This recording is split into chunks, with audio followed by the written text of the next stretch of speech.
You have certainly started a national conversation this week, Mr. President, on the NFL. You say the NFL situation is a very important situation. Your critics say it's been a distraction, but you say it's critical. You talk about words like patriotism and citizenship. Why is this such an important issue for you? Well, it is an important issue. It's not a distraction at all because, first of all, I'm doing a lot. As you know, we've passed over 50 pieces of legislation. We have a Supreme Court judge. We have a much stronger military. We have strong borders now. We're going to get the wall. We're going to get all the things that we said.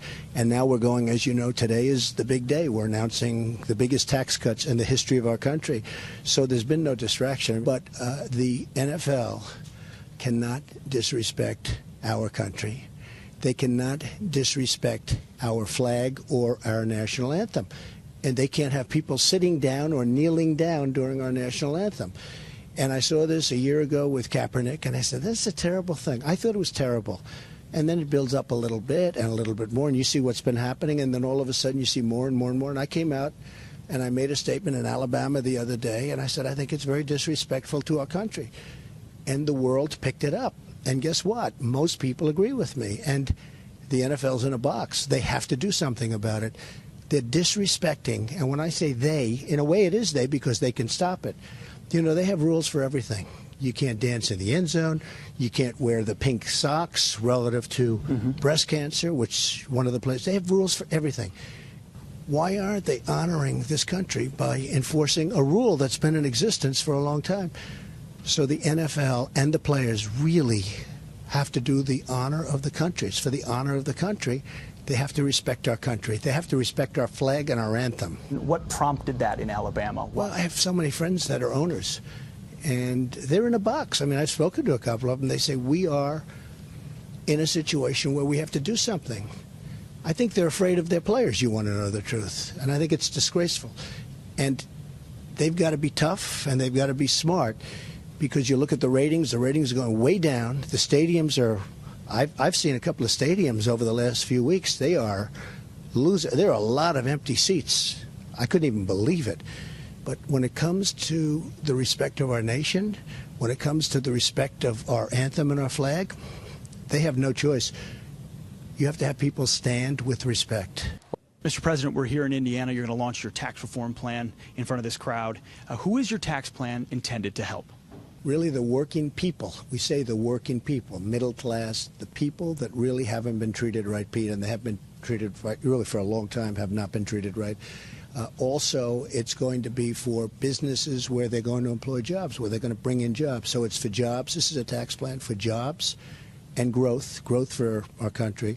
It'll be the largest reduction in terms of dollars of any plan ever in the history of the country, and it's going to be something very special. But it's really for the middle-income people, and it's for the working people, and it's for jobs. Are there any rates or brackets that are non-negotiable? Yeah, the 20% is non-negotiable. I wanted to do it at 15%. This is for business. I want to do it at 15%. If you look at China, China's at 15%. Other countries are at higher. I mean, right now we're the highest taxed nation in the world. When I finish the plan, we'll be among the lower taxed, which is very good. I'd like to be the lowest, but you can't be the lowest. There are some that are ridiculous. But I wanted to be at 15. In fact, I was going to start at 15 and maybe negotiate up to 20. But the numbers really work at 20, so we're putting it in at 20, but we're not going to negotiate. Mr. President, the health care bill this week went down in the Senate. What about this plan makes you feel confident that it won't meet the same fate? Well, Pete, the health care bill didn't go down. We have the votes. But reconciliation is a disaster. But as you know, it ends on Friday. So we don't have enough time because we have one senator who's a yes vote, a great person, but he's in the hospital, and he's a yes vote. So we can't do it by Friday. So we have the votes. We will do it sometime at the beginning of the year, but prior to the election in November. Do you still have confidence in Mitch McConnell? I do. I mean, look, I've dealt with Mitch for a long time, and I think he has to get rid of the filibuster rule. I think it's just a disaster for the Republican Party because it means you need 60 votes on most pieces of legislation, and you're not going to get it. There are 270 bills right now sitting before the Senate. You're not going to get them approved because you're not going to get 8 Democrats. And they want to keep this horrible filibuster rule, which says basically you need 60. So that means you need 8 Democrats to get something approved, and you're not going to get that. So they have to get rid of the filibuster rule. Otherwise, they're just making a mistake. But no, I have confidence in. Look, I really like all of these people. I think they're terrific people. What I'm going to do is we do have the votes for health care, but the filibuster, you know, if you look at what's going on with respect to timing, we have only until Friday for reconciliation.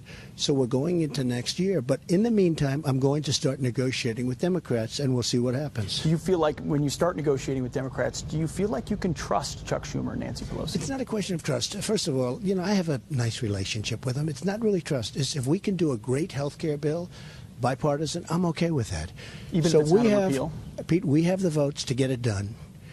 You can't do it when somebody's in the hospital. You know, when you have 52 votes and you need 51, it's, you know, it's very hard to get because you always have somebody, and in some cases they want a grandstand. A lot of bad things happen.